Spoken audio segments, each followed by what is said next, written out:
Chazak u'baruch rabotai. We are in Magen Avot Yomi, day number 5. Day number 5, which is the parameters of Jewish rental properties and Airbnbs on Shabbat, especially relevant for somebody who is a property manager. So what do you do on Shabbat? This is scenarios that happen all the time, that you are managing an apartment. You might have a vacation apartment that you're managing, or you work for a management company. So you have non-Jewish tenants or even Jewish tenants, and there's an emergency there. There's a flood in the building. So you're going to tell them, sorry, it's Shabbat. My Shabbat, I'm not allowed to work, and I'm not allowed to call a non-Jew in order to fix. So please go figure it out yourself. You're going to get a nice lawsuit. You're not going to have any more no good reviews for you, that's for sure. You have many, many problems. It's very difficult to run a management company that way. Number 2, what do? There is something that the East Coast has that you've never heard of. There's something called snow removal. Very foreign to you. But there are some days in January, maybe even earlier or later, that you wake up and there's white on your driveway and you can't even walk. So you have to have people to clear out the snow so you can walk there. So you contracted a company to do snow removal, but sometimes they're going to do that on Shabbat. If it snowed on Friday night, you're gonna walk through. How are you going to get through? Could they put salt for you? What happens if you have a company that does landscaping for you? Are they allowed to landscape for you on Shabbat? All of these are questions. So the parameters that we said last time, if we remember, is that you're not allowed to pay people per hour. That's for sure not. Correct? Contractors, you're allowed to. So I'm not going to be able to have plumbers and anybody who's doing an milacha on Shabbat. I'm not allowed to have them work per hour. Even if I schedule them, if there's an emergency, that there's no way you can do that. What you can do is that if you have them on a contractual basis. But here is the problem, because if he's going to be doing a work on your apartment, so we mentioned if it's a non-Jewish neighborhood and it's on a contractual basis, you have somebody taking care of that as an emergency, that's not going to be the issue. That'll be okay based on what we mentioned in the previous times. But if it's going to happen that he is doing it in a Jewish neighborhood, so it looks like somebody you're paying him per hour. Nobody knows that you pay the plumber per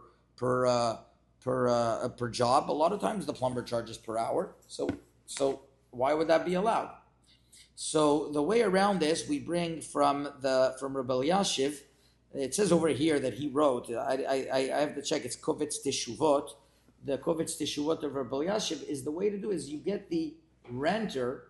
They're the ones who are in charge in the contract. So when you set up your Airbnb or your rental, you write a clause that they are the ones who are hiring the plumber. Now, you'll do it for them. You'll have a management company, obviously not you, but you'll have people that they're able to call, non-Jews, they're able to call in order to arrange that. But it's their responsibility and not their responsibility, it's coming through them, but you'll pay the expenses. There's a way to set up a contract in that way it's really their responsibility.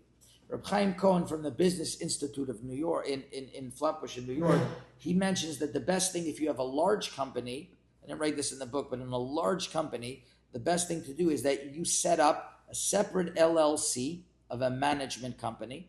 So let's say you have a lot of properties. So what you have to do is you have to set up a separate LLC, right? And what you do with this LLC is that they are the ones managing. You pay the LLC to manage.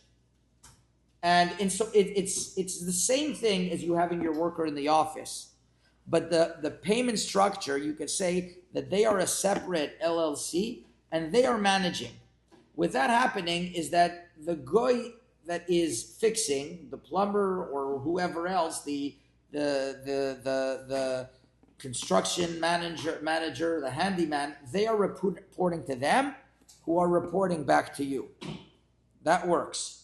I'll tell you a story that Moshe Reichman, Zichron Livracha, from Toronto, the famous legendary businessman, he bought one of the big real estate companies of Canada called Olympia York, I believe, something to that regard. And he came to the Rosh Kol of Shlomo Miller to ask him, so Yeah, there's offices all over the country. They have no idea who's managing, like that he's the one, he's the owner even. It's like, for example, right now, the Lakers were bought by a Jewish owned company. So they're working for those guys. They're just because the guy's on top. It's all the management that's working day by day. They're the ones who are dealing with it. So he asked Moshe Feinstein, what does he do on Shabbat? He has to shut down all of whatever the operations of management that's going on. So he asked this to Shlomo Miller. Shlomo Miller asked Moshe Feinstein. Moshe Feinstein writes a Teshuvah. He says very important like this. He says there's a Shulchan Aruch that says that you're allowed to give a non-Jew to manage money for you, and even if he manages the money for you on Shabbat, this is called like the non-Jew is managing the money for you. So you're going to set up a separate LLC in your office. They are managing it for you. Then it's okay. It's an example I heard once is, for example, when Nixon got caught in Watergate. So like he's the guy on top. So who are they reporting to? They were reporting to Nixon? No, they were just the guy on top, but they were reporting to the guys right below him. Who are you working? In other words, when people in the government are working, they're working for Trump, they're working for the guy who's working for under, then he's going to, it's not like Trump done. So over here too, Leavdin, you're the owner. But then there's the guys on the bottom, they're reporting to the other people. So they're not reporting directly to you, so they're not working for you per se. So it's a step removed. So it's very important if you have a big business to get in touch with a competent Rav, or you can do it yourself to set up a management company that the non-Jew is running. It's a separate entity and they are running that. That's the best itzah. But if you're a small and pop shop, you have one thing and you're not doing a management company, put in the renter's contract that is them responsible. Now for the snow removal, the snow guy is not doing any avera, by the way. You're allowed to shovel snow if there's an eruv. You're allowed to shovel snow if there's an eruv. So he's not doing any avera. He's using his truck. Well, he could have used his hand. He could have used his hand. It was for his comfort that he's using his truck.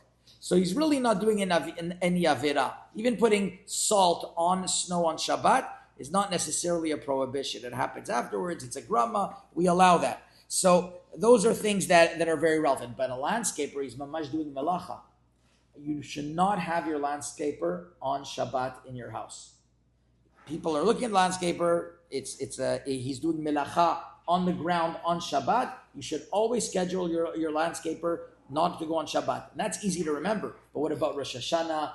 What about Yom Kippur? Some years, Sukkot. All these you have to tell them in advance. Come on a different day. So these are some of the parameters of rentals and of management companies and of workers. Chazaku Baruch.